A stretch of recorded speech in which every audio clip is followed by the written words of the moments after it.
Very good morning to all of you. I am again with you after a long time to study business environment of class 12th. We already start our first part of business studies, that is principle and function of management. We studied almost 2 unit of this part. Okay, now we start chapter 3 of business environment, and in this chapter we already studied about concept of business environment, importance of business environment, dimension of business environment. Okay, dimensions में कई चीज़ें थी: economic environment, social environment, technological environment, legal environment, political environment. Okay, and impact of government policies on business with special reference to LPG, liberalisation, privatisation और globalisation. इसके बारे में भी हम लोग ऑलरेडी पढ़ चुके हैं. हाँ, अगर किसी का क्लास मिस हो गया हो या वो ना पढ़ पाए हो तो प्लीज़ आप प्रीवियस वीडियोस देख लीजिए, और अगर कोई कंफ्यूजन होगा contact me personally on my number. Okay, now today we studied about demonetisation. ठीक है, डीमोनेटाइजेशन बहुत इंटरेस्टिंग टॉपिक है. और demonetisation, okay, so started. what is demonetization, concept of demonetization, aim of demonetization and features. okay, तो concept of demonetization.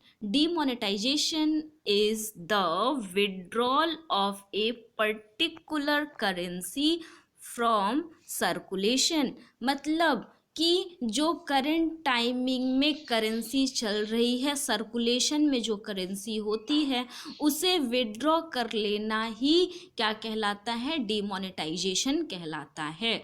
मतलब हिंदी में demonetisation को क्या कहते हैं? नोटबंदी. ओके, इन इंडिया में डिमोनेटाइजेशन हुआ था. कब हुआ था? It was introduced by the government on November 8 2016 के टाइमिंग में डिमोनेटाइजेशन हुआ था, इन विच गवर्नमेंट ने क्या कहा था?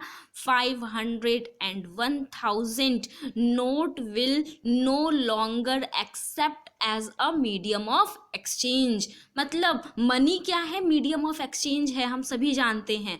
लेकिन उस मनी को सडनली क्या कहा गया कि जो दो नोट हैं, कौन सी? 500 and 1000 की जो नोट है, इंडियन करेंसी नोट है, उसे November 8 2016 में क्या कहा गया? It is not accepted as a medium of exchange. Medium of exchange की तरह इसे एक्सेप्ट नहीं किया जाएगा. Where as government launch new currency note of 500 note introduced legal tender. मतलब गवर्नमेंट ने क्या कहा कि जो पुराने नोट हैं उसे अब उस तरीके से ना यूज़ करके दो नए नोट उन्होंने लॉन्च किए, इंट्रोड्यूस किए, और उन्होंने क्या कहा? अब लीगल टेंडर के लिए वही नोट यूज़ होंगे, एक्सेप्टेबल होंगे. It leads to loss of liquidity in India for some time. India में कुछ टाइम ड्यूरेशन के लिए लिक्विडिटी की प्रॉब्लम हो गई थी. एम मतलब डिमोनेटाइजेशन किया गया, तो डिमोनेटाइजेशन का एम क्या रहा होगा? First, stop corruption. जो करप्शन है उसे स्टॉप करने के लिए डिमोनेटाइजेशन किया गया था. सेकंड पॉइंट, दूसरा एम क्या हो सकता है डिमोनेटाइजेशन का? तो बताया गया रिड्यूस एक्युमुलेशन ब्लैक मनी. जो ब्लैक मनी था, ठीक है, जो डिक्लेयर नहीं किया गया था, एथोराइज टैक्सेशन, मतलब ऐसी इनकम जिसके लिए क्या होता था? टैक्स नहीं पे किया जा रहा था, उसको रिड्यूस करने के लिए, उस ब्लैक मनी को रिड्यूस करने के लिए डिमोनेटाइजेशन किया गया था. और साथ में तीसरा एम क्या बताया गया? ठीक है, quantified the use of high demonetization note of illegal activities, illegal activities में जो नोट यूज हो रहे थे 500 और 500 और 1000 के नोट जो इलीगल एक्टिविटीज़ में यूज़ हो रहे थे, उसको पूरी तरीके से बंद करने के लिए क्या किया गया था, डिमोनेटाइजेशन किया गया था। डिमोनेटाइजेशन के 3 एम बताए हमने। ओके, और कोई एम नहीं ही होगा, ठीक है। If you are fine then tell me. Now features of demonetisation, demonetisation के क्या क्या फीचर्स हो सकते हैं।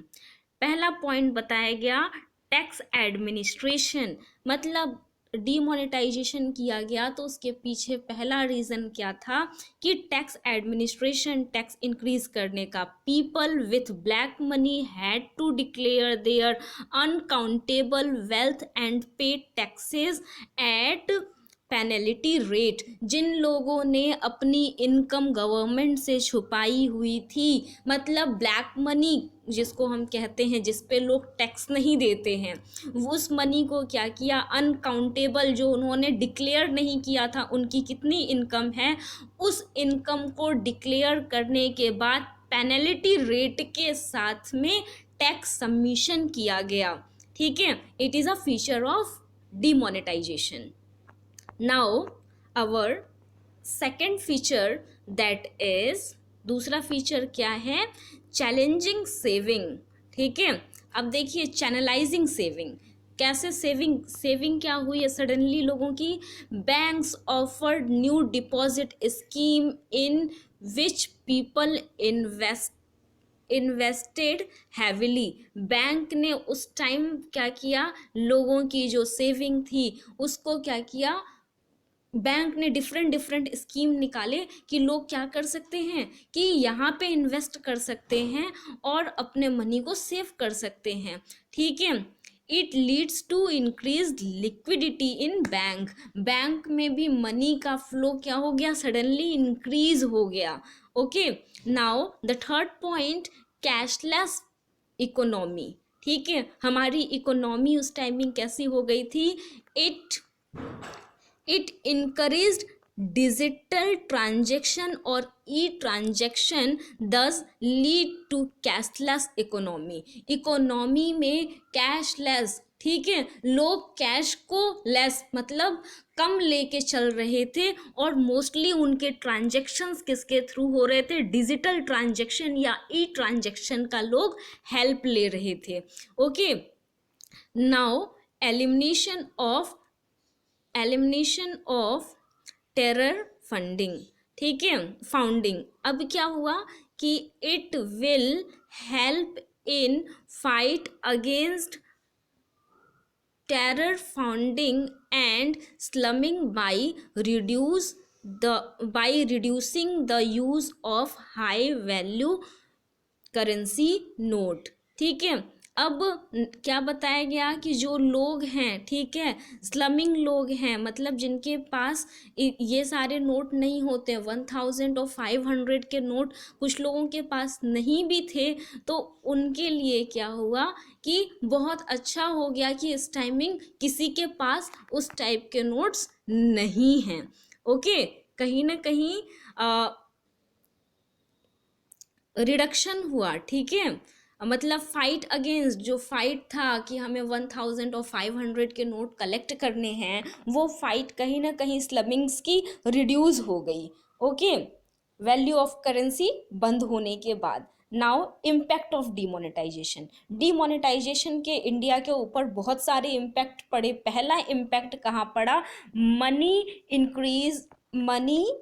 Interest rate, money interest rate के बारे में बताया गया। Decline in cash transaction, cash transaction क्या हुआ, डिक्लाइन हो गया, लोग कैश का कम से कम यूज करने लगे। ठीक है, नाउ बैंक डिपॉजिट इंक्रीज, लोग आपस में ट्रांजैक्शन करने के बजाय क्या करने लगे, बैंक में डिपॉजिट करने लगे, तो बैंक डिपॉजिट इंक्रीज हो गया। Increase in financial saving, bank में लोग पैसा जमा कर रहे थे तो लोगों की कहीं ना कहीं फाइनेंशियल सेविंग इंक्रीज हो रही थी। Now private wealth, private wealth पे क्या इफेक्ट पड़ा होगा, तो फर्स्ट क्या बताया गया, decline since some in demonetized note were not returned। कई प्राइवेट वेल्थ जो था, प्राइवेट वेल्थ पे काफ़ी इफेक्ट पड़ा। कैसा इफेक्ट पड़ा कि बहुत सारे नोट, ठीक है, जो डिमोनेटाइज्ड हुए थे, कौन कौन से 500 एंड 1000 के जो नोट डिमोनेटाइज्ड हुए थे, उसमें से बहुत सारे नोट रिटर्न नहीं किए गए बैंक पे, बैंक को वापस नहीं किया गया। तो ये प्राइवेट वेल्थ कहीं ना कहीं इफेक्ट कर रहा था, डिमोनेटाइजेशन प्राइवेट वेल्थ को इफेक्ट कर रहा था, ठीक है।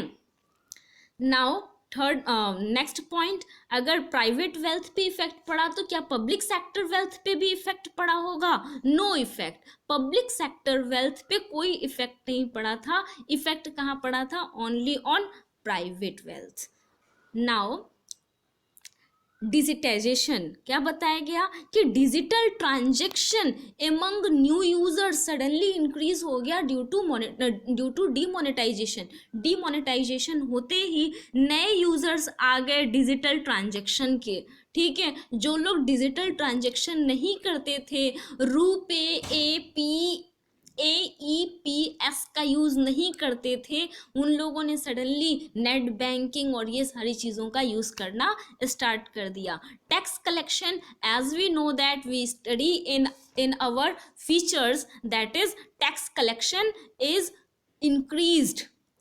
डिमोनेटाइजेशन होने की वजह से टैक्स कलेक्शन क्या हो गया था? इंक्रीज हो गया था। ओके, नाउ कंक्लूजन, हम एक और पॉइंट पढ़ेंगे। कंक्लूजन क्या हुआ? डिमोनेटाइजेशन किया गया तो उसका बेनिफिट, उसका निष्कर्ष क्या निकला, ठीक है। तो कंक्लूजन क्या बताया गया? There is thought it create a temporary shortage of cash and rush at bank, but it will have a positive impact on GDP in a long run।